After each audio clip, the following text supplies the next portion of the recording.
హృదయపూర్వక నమస్కారములమ్మా.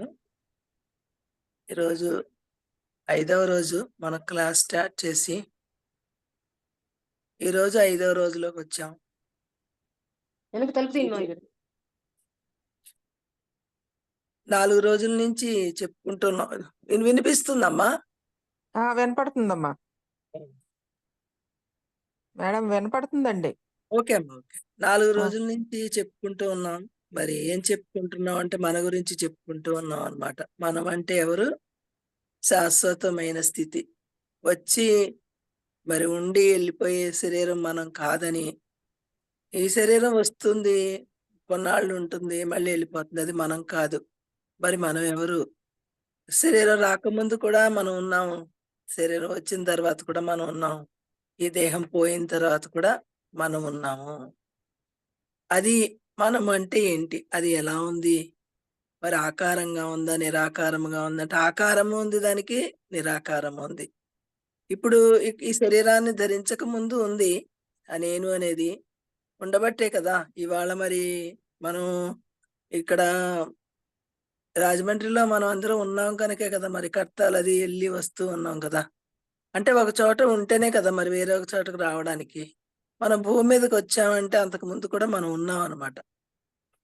ఉండి ఉన్నాం కనుకే మళ్ళీ ఈ దేహం అనే చొక్కా తొడుక్కొని భూమి మీదకొచ్చాం.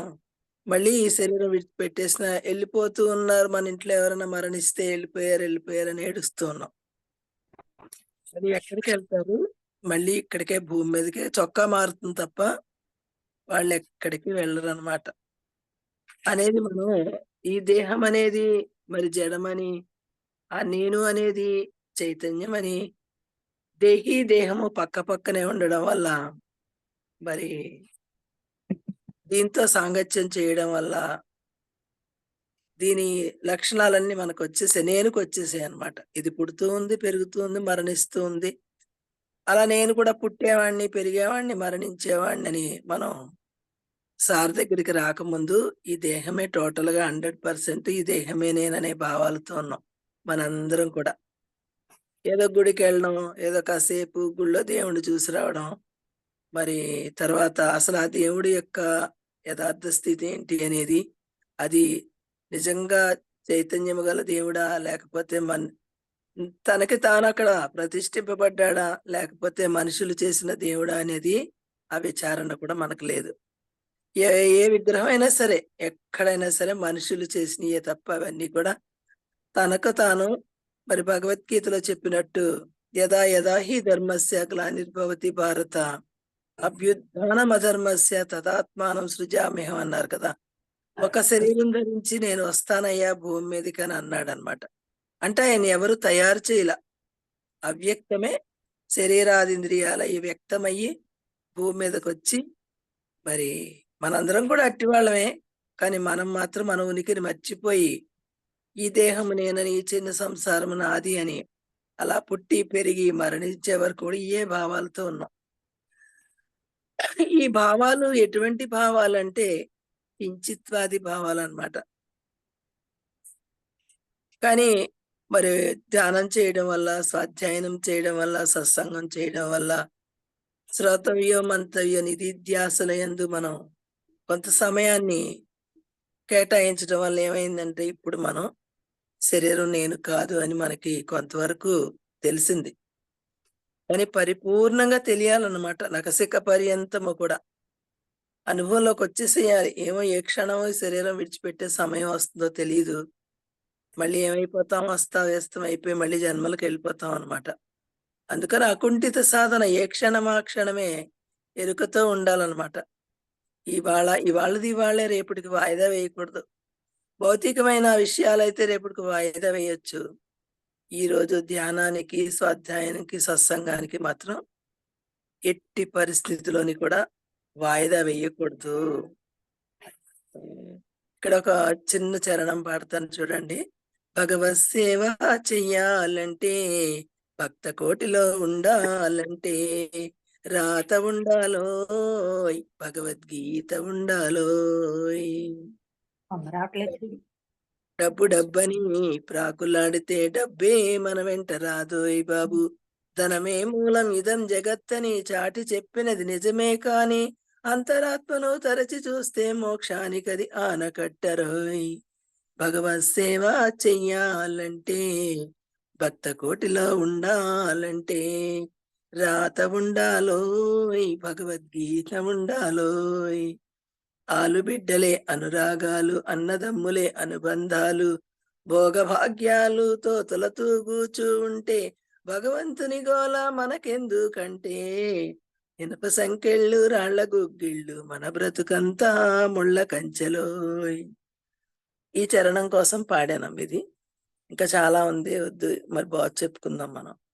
ఎందుకంటే మరి మనం ఏదన్నా ఒక చీర మరి షాపులో ఇస్తూ ఉన్నారంటే, లేతే ఒక కాసు బంగారం ఇస్తూ ఉన్నారంటే, లేతే ఒక 1000 రూపాయలు తగ్గింది అంటే బంగారం మీద మనం ఏం చేస్తామంటే, మన పిల్లలు వచ్చినప్పటికీ, మన ఇంటికి ఎటువంటి గెస్ట్లు వచ్చినప్పటికీ కూడా వాళ్ళని కాసేపు ఉండండి, నేను మార్కెట్కి వెళ్ళి 1 గంటలో వచ్చేస్తాను మళ్ళీని అని చెప్పి వెళ్ళిపోతాం అనమాట. పిల్లలు ఉన్నప్పటికీ, మన ఇంటికి బంధువులు వచ్చినప్పటికీ. కానీ ఈ ఆధ్యాత్మిక విద్య, ఈ సాధన ఎటువంటిదంటే దీని విలువ తెలియదు కాబట్టి అది కించిత్తు అది లాభం, ఒక జన్మ లాభం. అది చీర కాసు బంగారం. కానీ ఇది శరీరం విడిచిపెట్టిన తర్వాత కూడా తీసుకెళ్లే ధనం అనమాట. ఇది జ్ఞానధనం. దీని విలువ తెలియదు కాబట్టి మనకి ఏమంటామంటే, ఈ రోజు సత్సంగానికి నేను రానండి. ఎందుకమ్మా అంటే, ఇవాళ క్లాస్కి రానండి నేను, మా పిల్లలు వచ్చారు అమెరికా నుంచి, వాళ్ళు సంవత్సరానికి ఒకసారి వస్తారు, మరి వాళ్ళని చూసుకోవాలి కదా అంటాం అనమాట. లేకపోతే ఊరికే చిన్నగా మనకు కాలు నొప్పి వచ్చినా కన్ను నొప్పి వచ్చినా ఆగిపోతాం అనమాట. వంక ఏదో ఒకటి అంటే యథార్థానికి మాయ అనేది వెనక్కి లాగేస్తుంది అనమాట. మనకి మనం ఒకసారి విచారణ చేసుకుంటే అర్థమవుతుంది. మరి అమితమైన లాభం అని తెలియదు కాబట్టి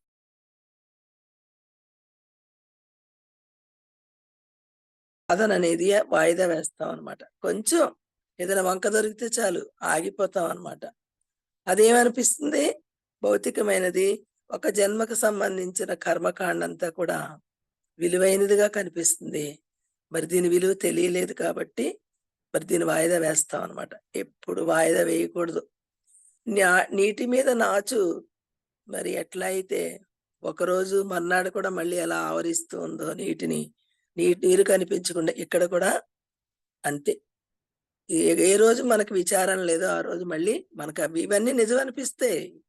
ఏంటంటే దానివల్ల అశ్రద్ధ చేయడం వల్ల ఏమవుతుందంటే, మళ్ళీ ఈ దేహము సత్యమని, ఇవన్నీ కర్మకాండలన్నీ నిజమని, ప్రపంచం అంతా నిజమని, మళ్ళీ దీన్ని డెవలప్ చేయాలనే మోహం పుడుతుంది అనమాట మనకి. నిత్యము కూడా సాధన ఉన్నప్పుడు ఏమవుతుందంటే, దీన్ని డెవలప్ చేయడం కాదు, ఆల్రెడీ దీని డెవలప్మెంట్ అంతా పుట్టిన కాడ నుంచి శరీరం విడిచిపెట్టే వరకు ఆల్రెడీ ప్రింట్ అయిపోయింది. మన ప్రయత్నం లేకుండానే ఎదురు పడిపోతూ ఉంటుంది రోజు. ఏ రోజుది ఆ రోజు cinema first half second half ఎట్లా ఉన్నదో అలా ఇది కూడా ఏ రోజుది ఆ రోజు రిలీజ్ అయిపోయిన బొమ్మే కదా, ఎదురు పడుతూ ఉంటుంది అనమాట. దీనికి ప్రయత్నం అక్కర్లా. కానీ పరమాత్మ యొక్క విచారణకి, ఆధ్యాత్మిక విద్యకి మాత్రం ఏమన్నారంటే విశేషమైన ప్రయత్నం కావాలి అన్నారనమాట. విశేషమైన ప్రయత్నం లేకపోతే మరి అది విశేషమైనది కాబట్టి, ఆత్మతత్వము శాశ్వతమైన స్థానము కాబట్టి అది ఇక్కడ విశేషమైన ప్రయత్నం కావాలన్నారు. ప్రయత్నపూర్వకంగా ఇక్కడ సాధన చెయ్యాలి తప్ప న్యాచురల్ గా సాధన జరిగేది కాదు. కొంతవరకు మనం అలా చేసుకుంటూ వెళ్తే ఆ పట్టు దొరికిన తర్వాత ఇంకా దాని అంతా సాధన అలా జరిగిపోతూ ఉంది. కొన్నాళ్ళు మాత్రం కొంచెం శ్రద్ధ భక్తి ఉండాల్సిందే. మరి ఒక శరీరంలో పుట్టిన బిడ్డ 9 నెలలు గర్భంలో మోసి మళ్ళీ బయటకు వచ్చిన తర్వాత మరి ఎంత పత్యం చేస్తామమ్మా మనందరం కూడా. పత్యం అంటే మరి తినరానిది తినము, తిరగరాని చోటకి తిరగం, చెయ్యరాని పనులు చెయ్యమన్నమాట. ఎంత శ్రద్ధగా పెంచుతాం ఆ బిడ్డని, ఎంతో శ్రద్ధగా పెంచుతాం అనమాట. కంటికి మరి ప్రాణానికి ప్రాణంగా పెంచుతాం అనమాట. ఎక్కడ ఉన్నప్పటికీ కూడా ఒక దృష్టి, మనం ఉయ్యాల్లో బిడ్డ ఉన్నప్పటికీ కూడా మన దృష్టి అంతా ఉయ్యాల మీదే ఉంటుంది. అలా మనం ఈ యొక్క ఆత్మజ్ఞానం అనేది సర్వకాల సర్వావస్థల యందు అలా ఉంటే గనక మనం ఈ మళ్ళీ తిరిగి రాని స్థాయికి ఎదిగినట్టే. ఆ స్థాయికి ఎదగాలి, సాధన అంటే అలా ఉండాలి. ఆ స్థాయికి ఎదిగినప్పుడు ఏమవుతుందంటే మనం ఇప్పుడు చేసేటప్పుడు కూడా సాధనలో చక్కగా మరి ఏ డిస్టర్బెన్స్ ఉండదు. హాయిగా ఏది ఎదురుపడ్డప్పటికి. ఎన్నో ఉంటాయి డిజైన్‌లో. ప్రారంధం అనే డిజైన్‌లో జనన మరణాలుండొచ్చు, సుఖ దుఃఖాలుండొచ్చు. ఎన్నో ఎదురుపడుతూ ఉంటాయి. రోజు రోజుకి రోజు రేపు ఏం జరుగుతుందో మనకు తెలీదు. కానీ మనం రెడీగా ఉండాలి. దాన్ని మనం యాక్సెప్ట్ చేయడానికి మరి బాధపడకుండా, దుఃఖం లేకుండా చక్కగా నేచురల్‌గా తీసుకోవడానికి మనం రెడీగా ఉండాలి అంటే ధ్యానము, స్వాధ్యాయనము, సత్సంగము ఉండాల్సిందే. ఆ తల్లి ఎట్లా అయితే కొన్ని కొన్ని మానుకుంటుందో, మరి మనం కూడా కొన్ని కొన్ని మానేసుకోవాలన్నమాట ఇక్కడ. ఎందుకంటే అనంతమైన బిడ్డ పుట్టాడు కదా! నేను అనే బిడ్డ. ఈ దేహాదీంద్రియాల్లోంచి వేరుపడింది కదా ఉనికి. తెలుసుకున్నాం కదా మనంగా. మరి దాన్ని అనంతంగా మరి ఎదగాలి అంటే, ఆ తల్లి ఎంత పత్యం చేస్తుందో ఆ బిడ్డని పెంచడానికి. మరి కడుపులోంచి పుట్టిన బిడ్డని పెంచడానికి అంత పత్యం చేస్తందే. ఇది మళ్ళీ తిరిగి రాని స్థితి, అనంతమైన స్థితి, వేరుపడి వాళ్ళ శరీరాది ఇంద్రియాల్లో జన్మరహితము. ఈ బిడ్డ, ఆ బిడ్డ జన్మరహితుడిని చేయదు తల్లిదండ్రుల్ని.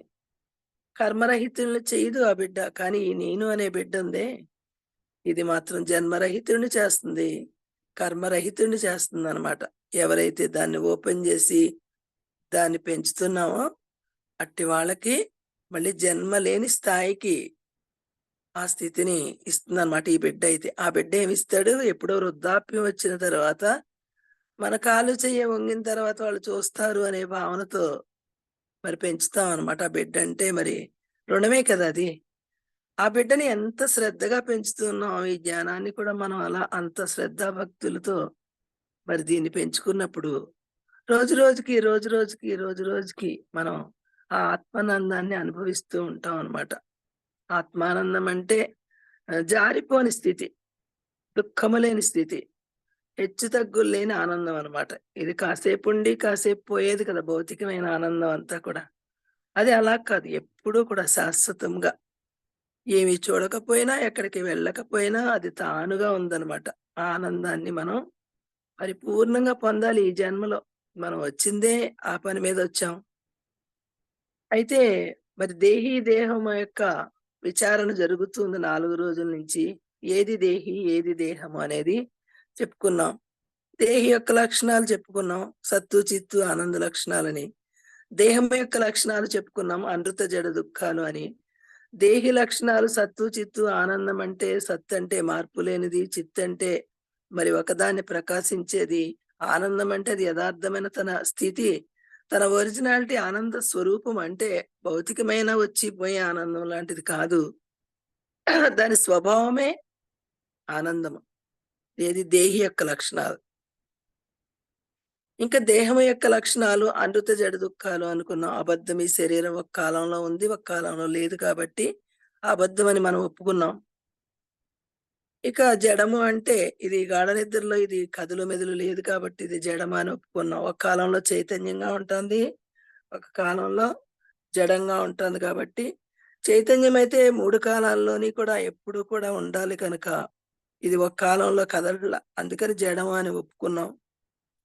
దుఃఖము మరి పుట్టిన కాడి నుంచి మరణించే వరకు అది రెడీగా ఉంటుందన్నమాట రావడానికి.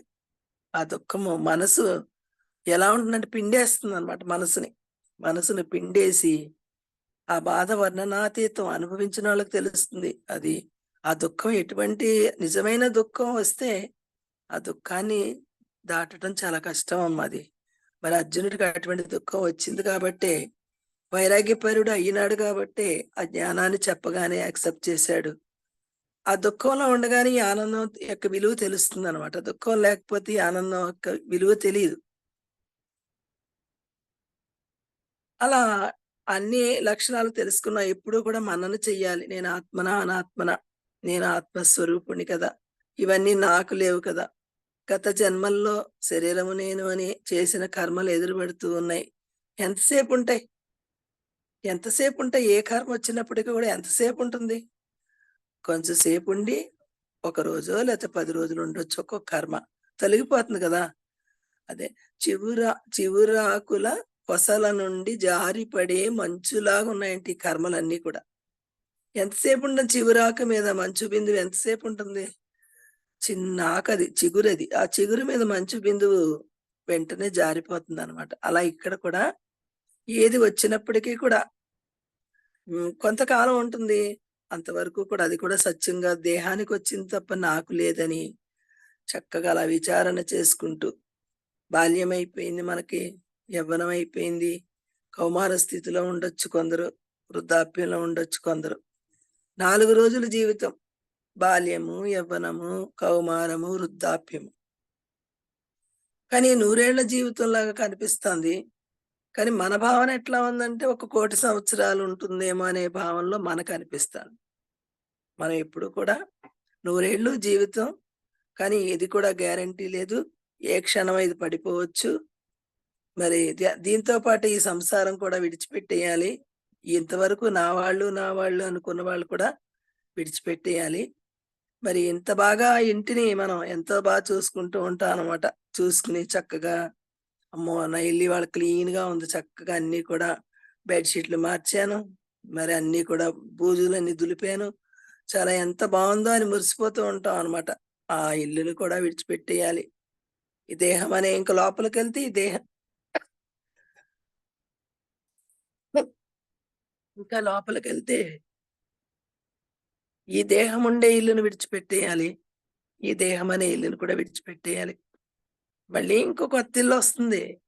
ఏమి లేకుండా ఇల్లు లేకుండా ఏమి ఉండం. ఎప్పుడు కూడా ఏదో ఒక ఇల్లు ఉంటుంది ఆత్మకి. దేహమే ఇల్లు కాబట్టి కోడిల్లో, కుక్కిల్లో, పశువిల్లో, పక్షిల్లో 84,00,000 ఇళ్ళున్నాయి. ఏదో ఒక ఇంట్లో దూరిపోవడమే. ఏదో ఒక ఇల్లు ముసుగేసుకుని మళ్ళీ భూమి మీదకొచ్చేసి మళ్ళీ వ్యవహారం చేయటమే.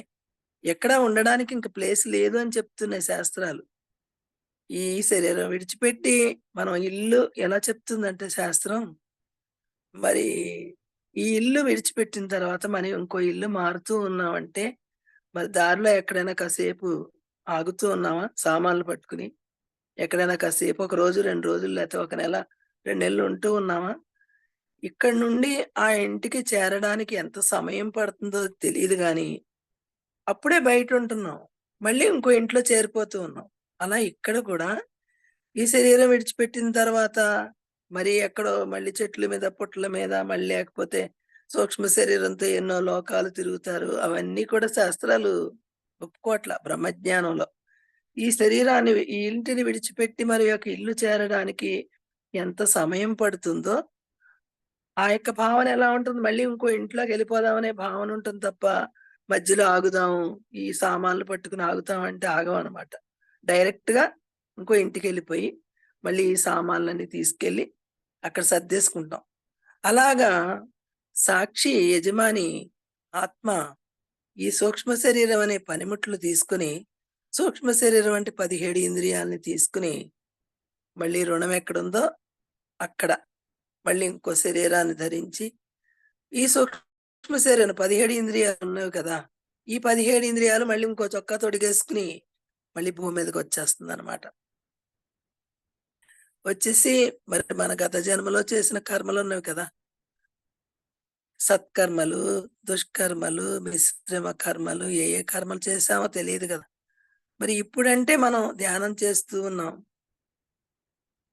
ఎప్పుడు ఎవరిని కూడా మనం ఎవరిని నిందించట్లేదు. ఎవరిని బాధ పెట్టట్లేదు. మనం కూడా బాధపడట్లేదు. కానీ గత జన్మలో ఏం చేసొచ్చామో మనకు తెలీదు కదా! మనకి పిరమిడ్ మాస్టర్స్‌కైనా కొన్ని కొన్ని కర్మలు ఎదురు పడుతూ ఉన్నాయి. మరి చాలా బాధపడే వాళ్ళు కూడా కొందరున్నారనమాట. ఈ జన్మలో చేసిన కర్మ కాదది. గత జన్మల్లో చేసింది ఇప్పుడు ఎదురు పడిందనమాట.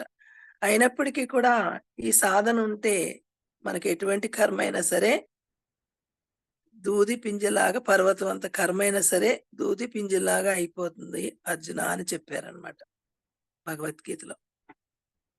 ఈ సాంఖ్యయోగం అంతా కూడా మరి సత్యాసత్యాల్ని బోధించి చాలా ఎక్కువ శ్లోకాలున్నాయి. సంఖ్యలతో కూడిన సాంఖ్యయోగం యొక్క సారాంశము ఇప్పుడు మనం బాగా ఈ 4 రోజుల నుంచి చెప్పుకున్నాం అనమాట. అర్జున విషాద యోగంలో బోధ లేదు. సాంఖ్యయోగములో ఈ దేహ విభజన జరిగిందనమాట ఇక్కడ. దేహము ఏ మెటీరియల్ తోటి ఉంది? దేహి ఎట్లా ఉంది? దానికేమైనా మెటీరియల్ ఉందా? అది సనాతనమైనదా? మరి న్యాచురల్‌గా అది ఎప్పుడు ఉండేదా? అది ఎవరుగా ఉంది? నేనుగా ఉంది అనేది సాంఖ్యయోగం అంతా కూడా అవినాశితు తద్విద్ధి ఏన సర్వమిదం జగత్తు వినాశమవ్యయస్య శాశ్వత్ న కచ్చిత్ కర్తుమర్హసి అని అనేకమైన శ్లోకాల్లో చక్కగా పొందుపరిచారన్నమాట. బ్రహ్మజ్ఞానాన్ని, బ్రహ్మస్వరూపాన్ని, ఆ ఉనికిని, ఆ చైతన్యాన్ని ప్రతి శ్లోకంలో కూడా హోమియోలాగా పెట్టారన్నమాట. శ్లోకం ఓపెన్ చేస్తే ఆ యొక్క ఉనికి కనిపిస్తూ ఉంటుంది. ప్రతి అడుగులో కూడా మనకు శ్లోకం ఎదురుపడుతుందన్నమాట. మన జీవన విధానమే భగవద్గీత అంటే. ఇక రెండవ అధ్యాయం పూర్తిగా దేహ విభజన జరిగిపోయింది. ఆయనకి తానెవరో తెలిసిపోయింది అర్జునుడికి. ఇది తనువు అని, తాను ఎవరో తెలిసి తాను నశించేవాడు కాదు అని, ఇది నశించిపోయేది, దీన్ని దేహము అంటారని అంతా తెలిసిన తర్వాత మరి ఏమైపోతాడు ఆయన? జ్ఞానం తెలుసుకున్న తర్వాత మళ్ళీ ఒకవేళ ఏ ఏ హిమాలయాలకు వెళ్ళిపోతాడో మళ్ళీని ధ్యానం చేసుకున్నా ఇంత సత్యం కాదు కదా అని. మరి మళ్ళీ మనం హిమాలయాలకు అలా వైరాగ్యపరులైపోయి ఎక్కడికైనా వెళ్ళిపోతే మనం ఎదగలేమన్నమాట. మళ్ళీ కర్మ కర్మ చేస్తూనే ఎదగాలి. అందుకనే 4 ఆశ్రమ ధర్మాలున్నాయి. ఏంటి 4 ఆశ్రమ ధర్మాలంటే గృహస్థాశ్రమం ఒకటి, సన్యాసి ఆశ్రమం, బ్రహ్మచారి ఆశ్రమం, వానప్రస్థాశ్రమం. అర్జునుడు అడుగుతాడనమాట కృష్ణుడిని, అయ్యా ఈ 4 ఆశ్రమ ధర్మాల్లో ఆత్మవిచారణ చేయడానికి ఏ ఆ ఏ ఏ ఆశ్రమము వీలుగా ఉంటుంది, ఈజీగా ఉంటుందని అడిగితే, గృహస్థాశ్రమం శ్రేష్టమైనదయ్యా. ఎందుకంటే ఇక్కడ పనిముట్లుంటాయన్నమాట. ఆటు పోటు ఉంది మనం ఎదగడానికి. ఇది సత్యం, ఇది సత్యం కాదు, దేనికొచ్చింది ఇది అనేది కూడా మనకంత మెటీరియల్ అంతా గృహస్థాశ్రమంలో. మరి వ్యక్తులుంటారు కదా! భార్య, భర్త, బిడ్డలు. వాళ్ళు మనల్ని ఏమన్నా అనొచ్చు. మనం ఏదన్నా వాళ్ళని అనొచ్చు. అన్నప్పుడు విచారణ అనేది ఏర్పడుతుందనమాట. మనం ఎక్కడికో ఎళ్ళిపోతే, మరి బ్రహ్మచారిగా ఎళ్ళిపోయాము, బ్రహ్మచారిగా ఉన్నామనుకోండి మెటీరియల్ లేదు కదా! వానప్రస్థుడిగా ఎళ్తే మెటీరియల్ లేదు కదా అక్కడ. మరి సన్యాసి అక్కడ కూడా అతను కూడా ఒంటరిగానే ఉంటాడు. కానీ గృహస్థాశ్రమంలో చక్కగా ఇల్లు, వాకిలి, భార్య, భర్త, బిడ్డలు, బంధుమిత్రాదులు అన్నీ ఉన్నవి కాబట్టి మెటీరియల్ అంతా ఉన్నది కాబట్టి ఇక్కడ ఆత్మజ్ఞానం ఈ ఆశ్రమ ధర్మం చాలా శ్రేష్టమైనది అర్జున అని చెప్పారనమాట. మనకు కూడా అనిపిస్తూ ఉంటుంది. ఈ ఆశ్రమమే చక్కగా ఎక్కడున్న వాళ్ళం అక్కడే విచారణ చేయటం. మరి చాలా బావుంటుందనమాట గృహస్థాశ్రమం. మనం గృహస్థులుగా పుట్టినందుకు చాలా ఆనందించాలి. ఈ ఆశ్రమాన్ని ఈ ధర్మాన్ని మనం తీసుకుని, ఎంచుకుని ఇక్కడికొచ్చినందుకు మనం చాలా సంతోషించాలన్నమాట. మోక్ష మార్గానికి శ్రేష్టమైనది గృహస్థాశ్రమము. ఇక సాంఖ్యయోగము పూర్తయిపోయింది. దేహ విభజన జరిగింది. ఇక మూడవ అధ్యాయం వచ్చేసరికి కర్మయోగం అన్నమాట. కర్మయోగంలోకొచ్చేసరికి ఇక్కడ యుద్ధం గొడవ లేదసల. సాంఖ్యయోగం ఇంకా కర్మ అంటే చెయ్యమన్నాడు యుద్ధం. ఇక కర్మయోగం దగ్గరికొచ్చేసరికి క్రియ ప్రారంభం అవుతుందన్నమాట. కర్మ చెయ్యాలి కదా! తస్మా యుజ్యస్య మహాబాహో అంటే యుద్ధం చెయ్యి ఇంకా అన్నాడు. అంటే ఇంత జ్ఞానం చెప్పి మళ్ళీ యుద్ధం చేయమంటున్నాడేంటి? మరి యుద్ధం చేస్తే మళ్ళీ పాపపుణ్యాలనేవి మళ్ళీ వస్తాయి కదా! మళ్ళీ వాళ్ళంతా మరి ఆ పాపం అంతా నాకు చుట్టుకుంటుంది కదా! మళ్ళీ కర్మ చేయమంటున్నాడు. ఈ కర్మ మళ్ళీ ఏ ఫలాన్నిస్తుంది అని చెప్పి ఎట్లా చెయ్యాలి కర్మ? మన తల్లిదండ్రులు మనకి ఎలా నేర్పించారు కర్మ అంటే, మనం ఎలా నేర్పించాం మన పిల్లలకి అంటే, ఈ శరీరమే నేను, ఈ సంసారము నీది, మరి దీన్ని బాధ్యతగా చేయమని చెప్పామన్నమాట. ఎంత బాధ్యతగా చేస్తే అంత బావుంటుంది. అంత మనం పైకొస్తాం. మరి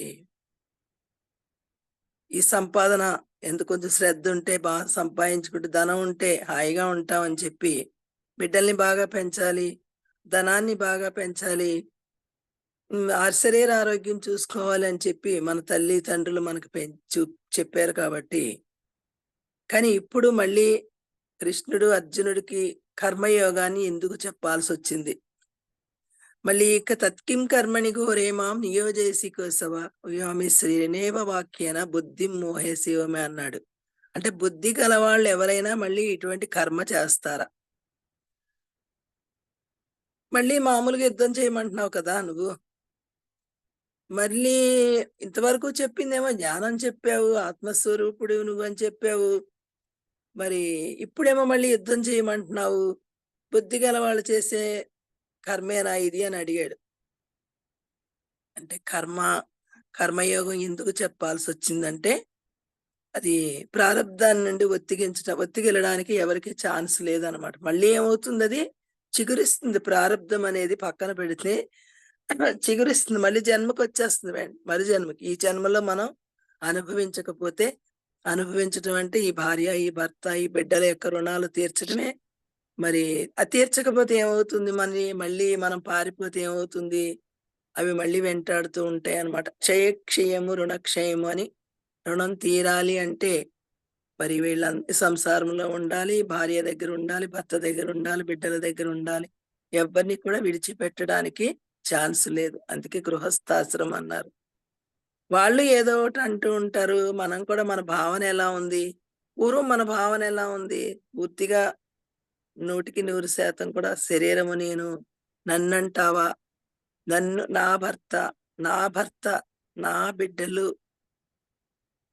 మరి నా బంధువులు, నా ఇల్లు, నాది, నా ఊరు అనే భావంతోటి ఉన్నాం మనం. నాది అంటే నాకు సొంతం అన్నమాట ఇదంతా కూడా. నా ప్రాపర్టీ. కానీ ఇక్కడ కర్మ ఎట్లా చేయమన్నాడు? నేను వేరు, కర్మ వేరు. ప్రతి ఒక్కళ్ళు ఏమంటారు? నా కర్మ కొద్దీ దొరికావురా నువ్వు. మరి నా కర్మ కొద్దీ వచ్చావురా. నా కర్మ కొద్దీ మీ దగ్గరికొచ్చాను నేను అంటూ ఉంటారన్నమాట ప్రతి ఒక్కళ్ళు కూడా. నా కర్మ అంటే ఇక్కడ కృష్ణుడు చెప్పిందేంటంటే, "న కర్మణామనారంభ నైష్కర్మ్యం పురుషోష్ణుతే" అన్నాడనమాట. కర్మ వేరు, నేను వేరు. అంటే కర్మ దేహానికి సంబంధించింది కదా! మరి ఆత్మకి దేహం లేదు కదా! ఇదివరకు ఏమనుకున్నాం మనం? నా కర్మ అనుకున్నాం. నా కర్మ అన్నప్పుడు బంధించింది కర్మ. దుఃఖం వచ్చింది. కానీ ఇప్పుడు పరమాత్మ చెప్పేది అర్జునుడికి ఏ కర్మ చెప్పాడు? నా కర్మ అంటే కర్మను వేరు చేశాడనమాట. నా కర్మ కాదు, నా కర్మ. నా కర్మ అంటే బంధించింది. నా కర్మ అన్నప్పుడు ఏమైంది? బంధము లేదనమాట ఇక్కడ. నా కర్మ అనేది ఎట్లా చేయాలనేది మరి చాలా శ్లోకాల్లో చెప్పుకొచ్చారు కర్మయోగంలో. చెప్పిన తర్వాత కర్మ చేస్తూ తానుగా ఎట్లా ఉండాలి అనేది కూడా జ్ఞానయోగంలో చెప్పారన్నమాట మళ్ళీని. ఇక్కడ మొదటి అధ్యాయము అర్జున విషాద యోగము, దానికి బోధ లేదు. రెండవ అధ్యాయము సాంఖ్యయోగము, అదంతా కూడా జ్ఞాన రాశి, ఆత్మానాత్మ వివరణ అంతా కూడా దాంట్లో ఉంది. మనం రోజు కూడా సాంఖ్యయోగాన్ని మనకి నోటికొచ్చేసేటట్టుగా చదువుకుని మరి కంఠతా పట్టేస్తే చాలా అద్భుతంగా ఉంటుంది సాంఖ్యయోగం అనేది. అంతా కూడా జ్ఞాన రాశి, దానిలోనే ఉంది మొత్తం జ్ఞానం అంతా. ఇక కర్మయోగం వచ్చేసరికి కర్మ ఎట్లా చెయ్యాలి? నా కర్మ అనేది చెప్పాడన్నమాట. కర్మకు వేరుగా అప్పుడు ఏమవుతుంది? నా కర్మ అన్నప్పుడు బంధం అయింది. నా కర్మ అన్నప్పుడు కర్మ వేరు, నేను వేరు అన్నప్పుడు ఏమైంది? చేసి చెయ్యని వాడైపోయాడన్నమాట. అప్పుడు నాలుగో అధ్యాయం వచ్చేసరికి జ్ఞానయోగం కదా! జ్ఞానయోగం అంటే పూర్వజ్ఞానం వేరు, ఇప్పుడు జ్ఞానం వేరు. పూర్వజ్ఞానం నీకు బుద్ధి ఉందా? నీకు జ్ఞానం ఉందా? అనేవాళ్ళం కదా! మనము అనేవాళ్ళం, మన పెద్దలు కూడా అనేవాళ్ళు. నీకు బుద్ధి ఉందా? జ్ఞానం ఉందా? అంటే మరి దేంట్లో జ్ఞానం అనేవారు? ఈ భౌతికమైన విషయాలు అలా మాట్లాడొచ్చా? నీకు బుద్ధి ఉందా? నీకు జ్ఞానం ఉందా? అలా చెయ్యొచ్చా? అలా ఉండొచ్చా? అలా నడవొచ్చా? అనే విషయాల్లో నీకు మరి బుద్ధి ఉందా అని అడిగేవారనమాట. అంటే భౌతికం శరీరానికి సంబంధించినయి, సంసారానికి సంబంధించినయే తప్ప జ్ఞానం అంతా కూడా ఆత్మ దగ్గరికి వెళ్ళలా వాళ్ళు. అంటే మనతో మాట్లాడే విధానం మనం కూడా జ్ఞానం అనేది శరీరానికి వేరుగా ఉన్న ఆ తత్వమే జ్ఞానమని దానికి ఏది అంటని స్థితి అని. జ్ఞానం అంటే ఆత్మజ్ఞానం వేరు, భౌతికమైన జ్ఞానం కాదు. శరీరానికి సంబంధించింది. జ్ఞానము కాదు, ఇదంతా అజ్ఞానం అన్నమాట. కానీ మనం బుద్ధుందా నీకు, జ్ఞానం ఉందా అని మాట్లాడేస్తూ ఉన్నాం అన్నమాట. అసలు దీనికి ఎక్కడుంటుంది జ్ఞానం? దాని ధర్మం కాదు కదా అది. దాంట్లో అసలు జ్ఞానం ఎక్కడుంది? తెలుసుకునే విధానం ఉంటే జ్ఞానం గాని, దానికి ఏం తెలుసు పాపం? మనం సాంఖ్యయోగంలో చెప్పుకున్నాం కదా! మొత్తం 24 తత్వాలకి కూడా తెలివి లేదు. దానికి ఏం తెలియదు. మరి దాన్ని ఉపయోగించుకుని తెలుసుకునేది సాక్షి, సాక్షి చేతిలో పనిముట్టు ఇదని చెప్పుకున్నాం కదా! మరి బొమ్మకి జ్ఞానం ఉండాలంటే ఏముంటుంది బొమ్మకి జ్ఞానం? దానికి ఏం తెలుసు? జడం కదా అది. మన ఈ దేహము కూడా జడమే కాబట్టి, బొమ్మ లాంటిది కాబట్టి, ఇది పంచభూతాలతో తయారైన బొమ్మ కాబట్టి, దీనికి జ్ఞానం అనేది ఎక్కడొస్తుంది? ఎలా తెలుస్తుంది దీనికి? తెలీదు కదా! పోనీ ఇంద్రియాల దగ్గరికెళ్దాం, మనసు దగ్గరికెళ్దాం, బుద్ధి దగ్గరికెళ్దాం. బుద్ధి దగ్గరికి ఎళ్ళినప్పటికీ అవి కూడా జడమే కదా! చైతన్యము స్థాయికెళ్ళేసరికి అయి కూడా జడమే. ఈ దేహ స్థాయిలో ఉన్నప్పుడు ఇవి చైతన్యము. జాగ్రత్త అవస్థలో ఈ స్థూల శరీరము చైతన్యము. దీనిలో ఉన్నప్పుడు. ఇది నేననుకున్నప్పుడు. స్వప్నావస్థకెళ్ళినప్పుడు మనసు మరి అది నిజము. కానీ ఇది దాటి ఎప్పుడైతే వేరు చేసుకుని మనం ఆత్మస్థాయికెళ్ళామో, చైతన్య స్థాయికెళ్ళామో, అప్పుడు ఇదంతా కూడా బొమ్మ తప్ప ఉనికి కాదు అనేది తెలిసింది. జడానికి జ్ఞానం ఎక్కడుంటుంది? జ్ఞానం అంటే తెలుసుకునేది జ్ఞానము. తెలియబడేది జ్ఞానం కాదు. తెలుసుకునేది, తెలుసుకునే సత్తా ఉంటే అది జ్ఞానము. మరి ఆత్మే తెలుసుకుంటుంది కదా 3 దేహాల్ని కూడా. అటువంటప్పుడు దీనికి జ్ఞానం ఎక్కడుంది? జ్ఞానం అంటే ఆత్మజ్ఞానము. ఇక్కడ 4 అధ్యాయము జ్ఞాన యోగము అని చెప్పాడనమాట. అది ఆ జ్ఞానం అనేది యోగము ద్వారానే వస్తుంది. యోగం అంటే ఆత్మతో కలయిక, ఆత్మతో సాంగత్యం, ఆత్మానుభూతిని పొందడం. అది యోగం అంటే. అందుకే ప్రతి దాంట్లో కూడా యోగ శాస్త్రము అంటారనమాట. ఇది శ్రీమద్భగవద్గీతాసు ఉపనిషత్సు బ్రహ్మ విద్యాయాం యోగ శాస్త్రే శ్రీకృష్ణార్జున సంవాదే అన్నారు కదా! యోగ శాస్త్రం అంటే జీవుడు దేవుడితో కలయిక. ఈ జీవుడు పరమాత్మతో అనుసంధానం అయ్యి దాంట్లో కలిసిపోవడం అన్నమాట. దాంట్లో లయమైపోవడం. ఈ జీవభావాన్ని విడిచిపెట్టి నేను దైవి, నేను ఆత్మని, నేను చైతన్య స్వరూపుణ్ణి, నేను పురుషోత్తముడనే భావంలో నిలబడిపోవడమే యోగం అంటే. అది మహాత్ముల సాంగత్యంలోనే జరుగుతుంది తప్ప తల్లిదండ్రులు, భార్యాబిడ్డల సాంగత్యంలో జరగదనమాట అది. అందుకని యోగ శాస్త్రము అన్నాడు. ఈ భగవద్గీత ఏ శాస్త్రము? యోగ శాస్త్రము. జీవ స్థితి నుండి మరి దైవ స్థితికి ఎదిగేదే భగవద్గీత యొక్క అంతరార్థము, బోధన, భగవద్గీత యొక్క బోధన. ఇక 4వ అధ్యాయం వచ్చేసరికి ఇక జ్ఞాన యోగము. జ్ఞానం అంటే ఇక్కడ గురువుని ఆశ్రయించాడు కాబట్టి, ఆత్మానాత్మ వివేకం జరిగింది కాబట్టి, ఇప్పుడు నేను ఆత్మస్వరూపుణ్ణి తప్ప నేను ఈ ఈ దేహము జడ స్వభావము కల ఈ శరీరం నేను కాదు. నాకు ఇది వస్త్రము. నేనుకు వస్త్రం ఇది. మేనుకేమో ఆ వస్త్రము. నేనుకు వస్త్రము. నేను ధరించిందే తప్ప ఇక్కడ సర్వకాల సర్వావస్థలయందు ఎట్లా ఉంటాడంటే పూర్వం ఎట్లా ఉన్నాం? జ్ఞానం పూర్వం మనం ఈ శరీరమే నేనని, నా ముక్కు బాగుంది, నా కాలు బాగుంది, నా కళ్ళు బాగున్నాయి, నా ఇల్లు బాగుంది, నా ఒళ్ళు బాగుంది, నా సంసారం బాగుంది అనే భావనలో ఉన్నాం కాబట్టి అది జ్ఞానము కాదు. అదంతా కూడా అజ్ఞానము. ఏతజ్ఞానమితి ప్రోక్తం అజ్ఞానం యతతోన్యదా అన్నాడనమాట. అంటే ఏ తత్వజ్ఞానం అయితే ఉన్నదో అదే జ్ఞానము తప్ప ఉన్నదంతా అజ్ఞానము. తత్వం అంటే ఆత్మ, చైతన్యము, ఉనికి, ప్రకాశము. ఏ తత్వజ్ఞానమితి ప్రోక్తం అజ్ఞానం యతతోన్యత. ఒక్క తత్వజ్ఞానమే తప్ప మరి ఉన్నదంతా కూడా అజ్ఞానమే. పూర్వం మనం శరీరం అనే మనకి ఈ సాధన లేనప్పుడు మనకి గురువుగారు దొరకనప్పుడు మనం నడిచిన నడకంతా కూడా అజ్ఞానమే. అది ఏమైంది? ఆ కర్మంతా కూడా ప్రింటెడ్ అయిపోయిందనమాట. అది ప్రింట్ అయిపోయింది. అది దాన్ని మళ్ళీ ద దా తొలగించటానికి లేదు. ఆల్రెడీ అది ప్రయాణం అయిపోతుంది. ఆగామికి ప్రయాణం అయిపోయే ఆ కర్మంతా కూడా రెడీగా ఉందనమాట. ఆల్రెడీ ప్రింట్ అయ్యి మన దేహంలో మరి ఒడిగట్టుకున్న ఉభయ కర్మల్లో ఆ కర్మ ప్రింటెడ్ అయిపోయింది. మనం గురువుని ఆశ్రయించక ముందు చేసిన కర్మంతా కూడా శరీరము నేననే భావనతో చేశాం కాబట్టి అది ప్రయాణానికి ప్రింటే అయిపోయిందనమాట. ఇక ఇప్పుడు నేను ఆత్మస్వరూపుణ్ణి అని ఊరికే ఒక్క శరీరంలో మాత్రమే జ్ఞానం అంటే ఒక్క శరీరంలో మాత్రమే నేను ఆత్మని, నేను ఆత్మని అని అనుకుంటూ మళ్ళీ వాళ్ళందరినీ కూడా మన చుట్టూ ఉన్న వాళ్ళని మళ్ళీ వాళ్ళని ఎల్లమ్మ, పుల్లమ్మగానే చూస్తున్నాం. వాళ్ళని ఆత్మగా చూడలేకపోతున్నాం. ఎందుకంటే ఇప్పుడే కదా మనం పుట్టాం. పుట్టిన పిల్లవాడికి తల్లి తెలుస్తుంది. తర్వాత తండ్రి తెలుస్తాడు. తర్వాత బంధుమిత్రాదులు అందరూ ఎట్లా తెలుస్తారో, అలా ఇక్కడ కూడా ఇప్పుడే పుట్టాడు కాబట్టి, నేనుగా వేరు పడ్డాం కాబట్టి, సాంఖ్యయోగంలో జ్ఞానం అంటే ఒక్క శరీరంలో నేను ఆత్మని అనే భావనలో ఉంటాం అనమాట. అది జ్ఞానయోగము. 4 అధ్యాయం వచ్చి జ్ఞానయోగము. ఇక ఐదవ అధ్యాయం వచ్చేసరికి కర్మ సన్యాస యోగము. కర్మ చేయమన్నాడు. మళ్ళీ సన్యాసం అంటున్నాడు.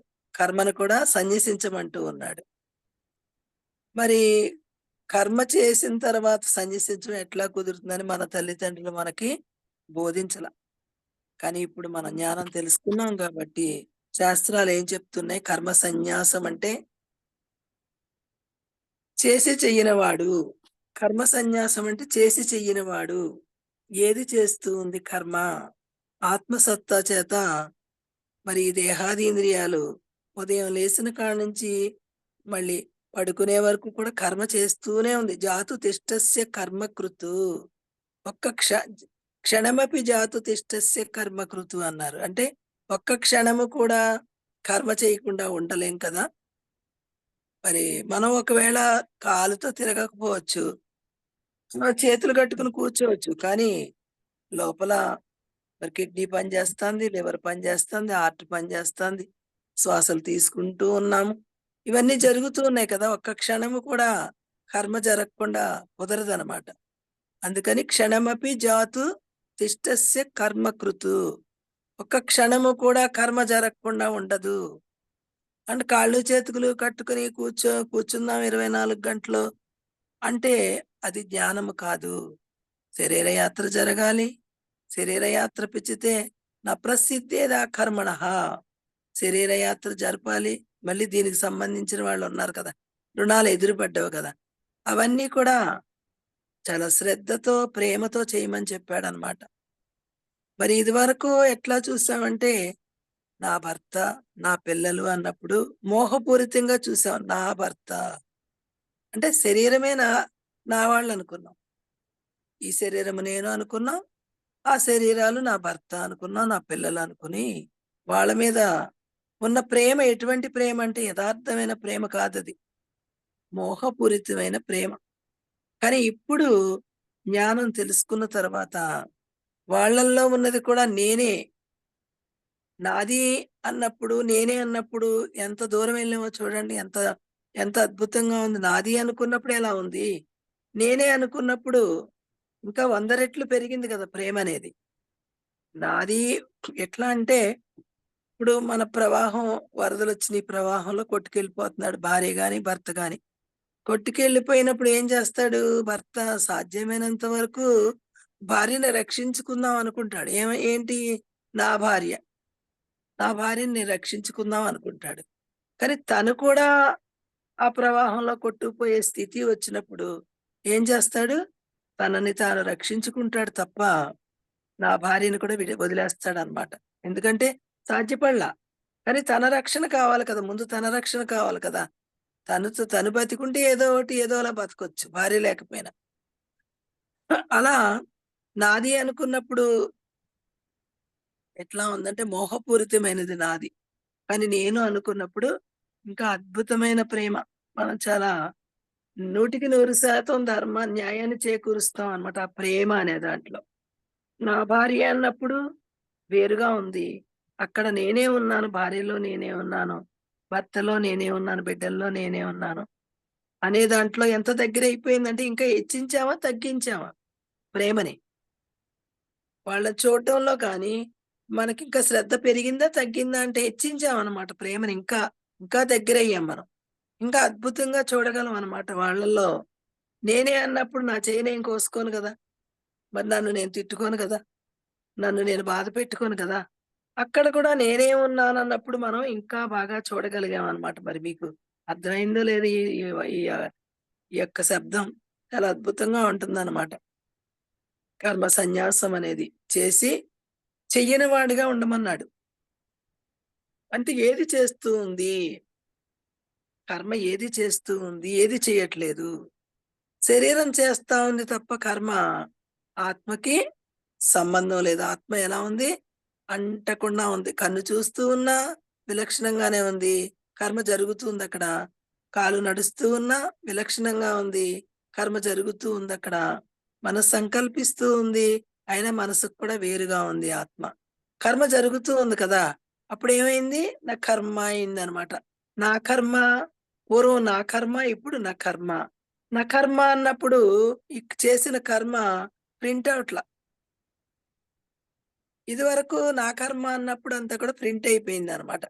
ఇప్పుడు కర్మ సన్యాసం అంటే చేసి చెయ్యని వాడిగా ఉండాలంటే చిన్నగా మన దినచర్యలో ఉపమానాన్ని చెప్పుకుంటే మనకి బాగా అర్థమవుతుంది. ఎట్లా అంటే మరి మనకి కారుంది, మనకి బండుంది, మనకి బస్సుంది, ఏదో ఉంది. ఉంటే దానికి పెట్రోల్ అయిపోయింది అని మనకు తెలుసు. కానీ దానికి తెలీదు కదా! కారుకి పెట్రోల్ అయిపోయిందని దానికి తెలీదు కదా! ఎందుకంటే అది చైతన్యము కాదు కదా! మనిషి చేత తయారైబడినది కదా! అందుకని దానికి నేనొక కారుని, నాకు పెట్రోల్ అయిపోయింది, నేను ఆగిపోతానన్న విషయం దానికి తెలీదు. కానీ మరి వాహనాన్ని నడిపేవాడెవరు? యజమాని. వాడుకునేవాడు యజమాని. ఆ కారును వాడుకుంటూ ఉన్నాం కాబట్టి యజమానికి తెలుసనమాట. దాంట్లో పెట్రోల్ అయిపోయింది.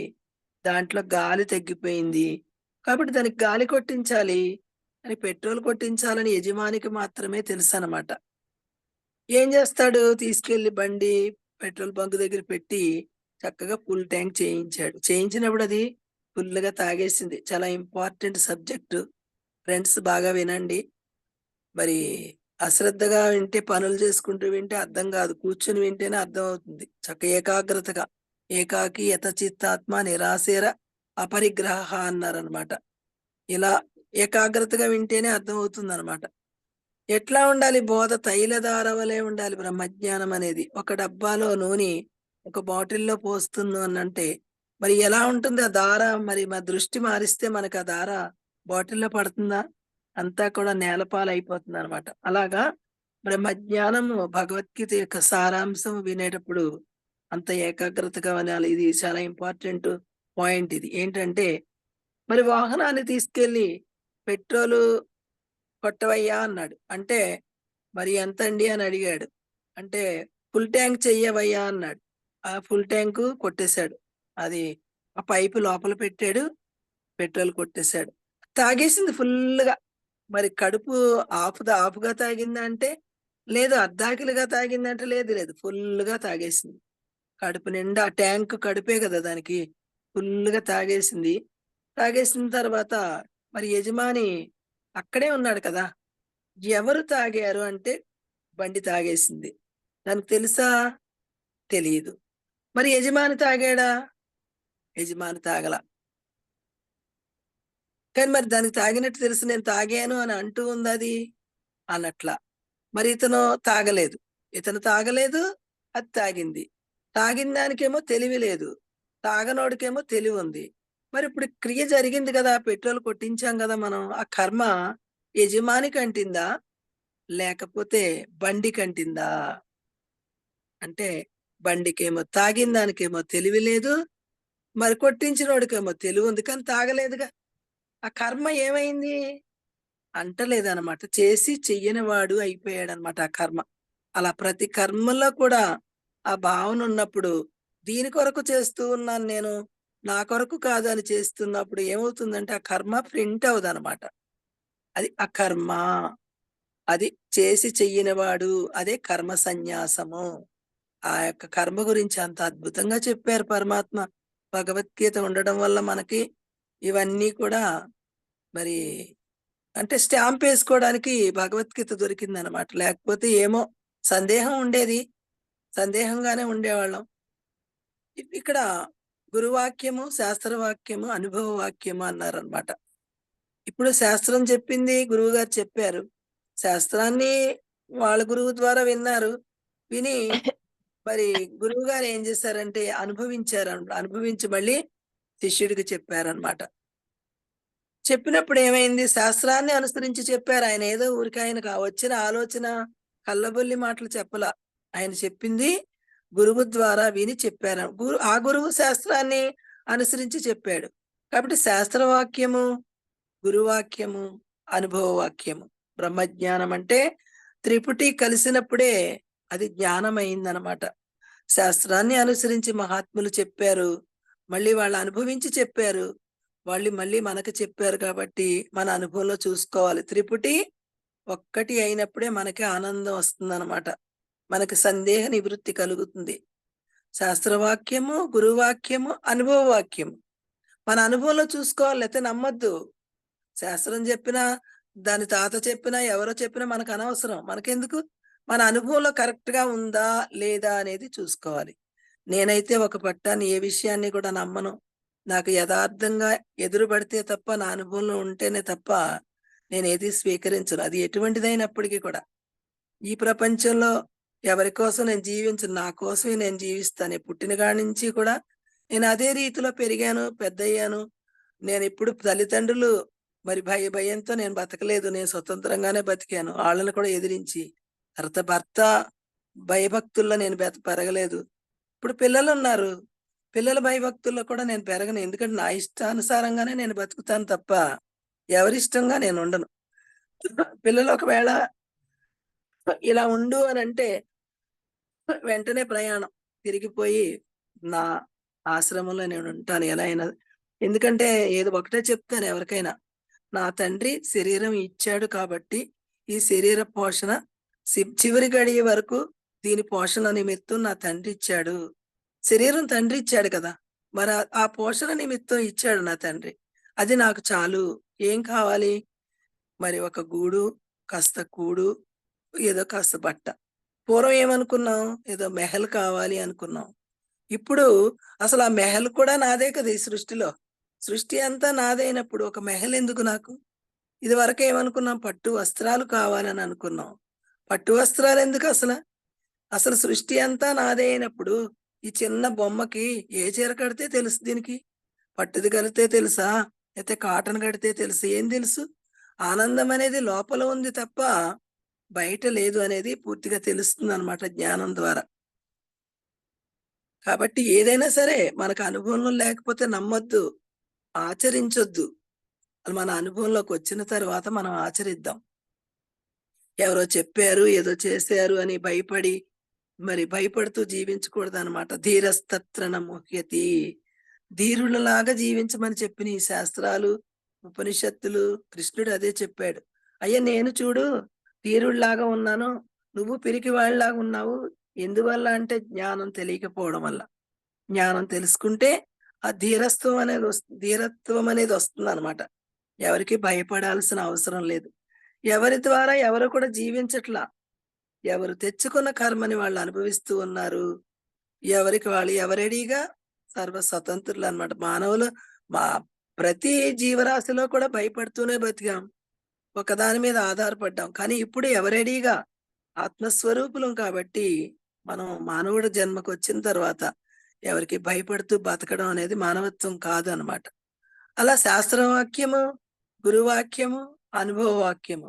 ఇక్కడ పెట్రోల్ విషయంలో ఎంత కరెక్ట్‌గా అనిపించిందంటే నాకు చాలా ఆనందం అనిపించిందనమాట. చాలా అద్భుతంగా ఎంత కరెక్టు. చేసి చెయ్యని వాడంటే ఇదా? అని చిన్న విషయంలో ఎంత అద్భుతమైన ఆ యొక్క చూడాలి. ఆ క్రియ చూడాలి. ఎంత అద్భుతమైన నమ్మకమో చూడాలనమాట. అలా ఈ దేహంలో ఏ క్రియ జరిగినప్పటికీ కూడా ఇప్పుడు ఆహారం తీసుకుంటూ ఉన్నాం. దీనికి ఏది పడితే అది పెట్టాలి తప్ప, మరి దీనికి ఏ ఎలా అయితే ఇప్పుడు ఒక గాజు బాటిల్ ఉంది. దాంట్లో ఏం చేస్తాం?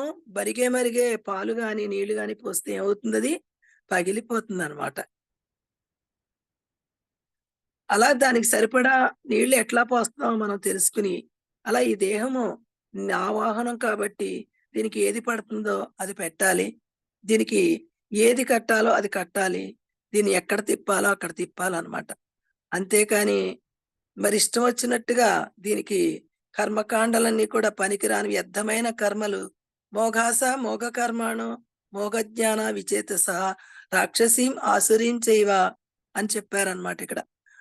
వ్యర్థమైన కర్మలు, వ్యర్థమైన ఆలోచనలు, వ్యర్థమైన పనులు చేయకూడదనమాట. దీనికి ఎంతవరకు అవసరమో ఆ పనులే చేయాలి తప్ప, ఇక మితిమీరి చేయకూడదనమాట. అప్పుడేమవుతుంది మళ్ళీ ఇది నిలబడదు. ఇది ఇది కొంతకాలం ఉండాలి, 100 ఏళ్ళు ఆయుష్ ఉండాలి అంటే దీని కెపాసిటీ ఎంతవరకో అంతవరకు దీన్ని వాడుకోవాలి తప్ప, అంతకు మించి వాడకూడదనమాట. ఎలాగంటే ఇప్పుడు సరే బావుంది కదా అని చెప్పి 24 అవర్స్ కూడా చాలా బావుంది కదా అని చెప్పి ఆ క్రియ చేసామనుకోండి, దేహం ఏమైపోతుంది? అలసిపోతుందనమాట. అందుకని దీనికి రెస్ట్ ఇవ్వాలి. దీనికి ఎంత సమయం రెస్ట్ ఇవ్వాలో అంత సమయం ఇవ్వాలి. మనసుకి ఎంత రెస్ట్ ఇవ్వాలో అప్పుడు మనసు చక్కగా పనిచేస్తుంది. దేహము చక్కగా పనిచేస్తుంది. తానుగా తన విచారణకి బాగా తోడ్పడే వస్తువులు కాబట్టి వీటిని ముందు జాగ్రత్తగా చూసుకోవాలి. ఇవి ఎంత జాగ్రత్తగా ఉంటే అందుకని అంత మనం విచారణ చేయగలం అన్నమాట. అందుకే పత్రి సార్ ఏం చెప్పారు? మరి మాంసాహారం తినొద్దు అంటే దీని ఆహారము మాంసాహారం కాదు, శాకాహారం మాత్రమే అని చెప్పడంలో అంతరార్థం ఏంటంటే, అది కాకుండా మళ్ళీ దీనికి పడదు అది. ఇంకొకటేంటి దీని ఆరోగ్యం పాడైపోతుంది. ఇంకొకటేంటంటే ఎన్ని జీవరాశులు అవి కూడా ప్రాణం గలవే కదా! మనకు చిన్న ముల్లు గుచ్చుకుంటేనే మరి ఎంతో బాధపడుతూ ఉన్నాం. మరి వాటిని పీకలు కోసేస్తే ఎంత బాధపడుతూ అది పాపమే కదా! ఎవరు చెప్పాలి? ఏ శాస్త్రం చెప్పాలి? మనకు తెలుస్తూ ఉంది కదా! మరి ఆ పీక కోసినందుకు మళ్ళీ పీకలు కోయించుకోవాలి కదా! ఎవరో ఒక గురువుగారు చెప్పారనమాట. ఎక్కడో ఒక స్టోరీలో ఒకతను ఏం చేశాడంటే ఎద్దుని బాగా కొట్టి దున్నేవాడంట. బండి కట్టి దాన్ని ఎక్కడ రెస్ట్ లేకుండా. అది మరు జన్మలో మళ్ళీని ఆ ఎద్దు మళ్ళీ మనిషయ్యి మళ్ళీ దాన్ని కూడా అలా హింసించేవాడంట. హింసిస్తాడట. మనం చేసిందే మనకు ఎదురు పడుతుంది తప్ప, ఎవరు చేసింది మనకి రావట్లా. మనం చేసింది మరి ఒకళ్ళకి వెళ్ళట్లా. ఎలా కర్మయోగం, కర్మ సన్యాస యోగం అంటే బాగా అర్థమైందా ఫ్రెండ్స్ అందరికీ కూడా? చేసి చెయ్యని వాడు ఎలా ఉండాలి అనేది మనం ఆ అనుభవంలోకి వచ్చేసేయాలన్నమాట. ఆత్మ చెయ్యదు, అనాత్మ చేస్తూ ఉంది. మరి కర్మ ఏమైంది? అక్కడ ప్రింట్ అవ్వలేదన్నమాట కర్మ. కానీ కర్మ జరిగింది, ప్రింట్ అవ్వల. ఓకే మాస్టర్స్, అందరూ కూడా ఒకసారి వీడియో ఆన్ చేసుకోండి. సమయం 7 అయిపోతుంది. ఇంక 2 మినిట్స్ మాత్రమే ఉంది. చక్కగా ఈ 4, 5 రోజులు, ఈ రోజుతో 5వ రోజు చాలా అద్భుతంగా చెప్పుకున్నాం బ్రహ్మజ్ఞానం అనేది. మరి బట్ట ఉతుకుతూ ఉంటే రాయినేసి కొడుతూ ఉంటే మురికి వస్త్రము మురికి పోతుందంట. మళ్ళీ రాయి కూడా నున్నబడుతుందంట. మీకు అందరికీ చెప్పడం వల్ల నేనైతే చాలా ఆనందాన్ని పొందాను. నేనైతే చాలా అద్భుతమైన స్థితిలో ఉన్నాను. మరి మీకందరికీ ఎంతవరకు అర్థమైందో. ఇది బ్రహ్మజ్ఞానం కాబట్టి ఇది థ్యాంక్ యూ మేడం. యొక్క సారం. చాలా బాగా గీత గారు వీడియో స్టాప్. వినిపిస్తుందండి నా మాట? నమస్కారం.